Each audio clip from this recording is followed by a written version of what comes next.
Turning our attention to New York State's one fair wage bill and taking a closer look at tipping. Many of you dining out this evening to celebrate the holiday with a loved one. So did you leave a tip for your server? According to Forbes, 95% of Americans say that they tip at least some of the time. And of that 95, majority say they tip from anywhere between 11 to 20%. But the majority of the commonality surrounding tipping etiquette, 1 in 3 people say that they feel pressured to tip for service. And a leading cause of that pressure is your server relying on tips to make money.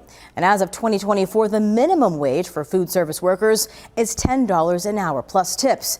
But there is a new push to end subminimum wages for tip earners.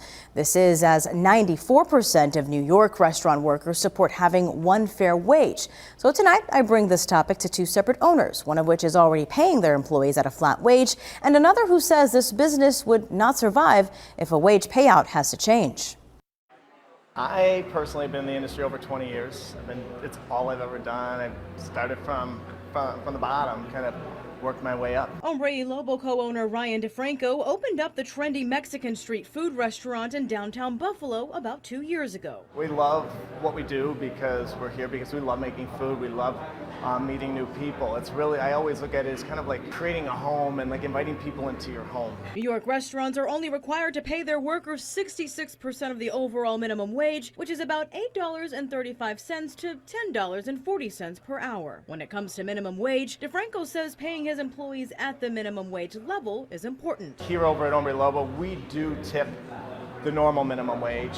It is something that we use as a way to get employees, because it is hard sometimes to find people that actually really want to work. So we feel like if we do pay that higher wage, we kind of already have an advantage. He tells me the restaurant has increased prices because of this, but everything here from his staff to the ingredients used for his dishes are local, so money spent is staying in Western New York. It is more of a counter service. You come in a little more casual, so our tips aren't as much as say your 15, 18, 20% plus as a whole. So that's kind of where we know that we want our employees to make a livable wage, so we pay a little bit higher to hopefully make up for that. If it passes, the one fair wage bill would phase out the minimum wage for tipped workers and enable tip sharing with the back of the house. On both ends, it's good and bad. I spoke with Josh Holtzman, co-owner of Buffalo Iron Works. As a person and as a, person for the people, so to speak, I think it's fantastic because I think everybody deserves a,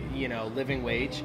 I think that there are so many situations where people are struggling out there and the cost of everything is just skyrocketing. As a bar and music venue owner himself, he tells me he has mixed feelings and says this won't be the revenue driver for many businesses. And I think that it's something where, I hesitate about the state making that decision and not actually hearing out all the small businesses, both the good and the bad, and really what can come from it. Because if you put enough on the small businesses in a negative way and they start closing down, then this wouldn't even be a conversation at all, and people wouldn't have a place to work.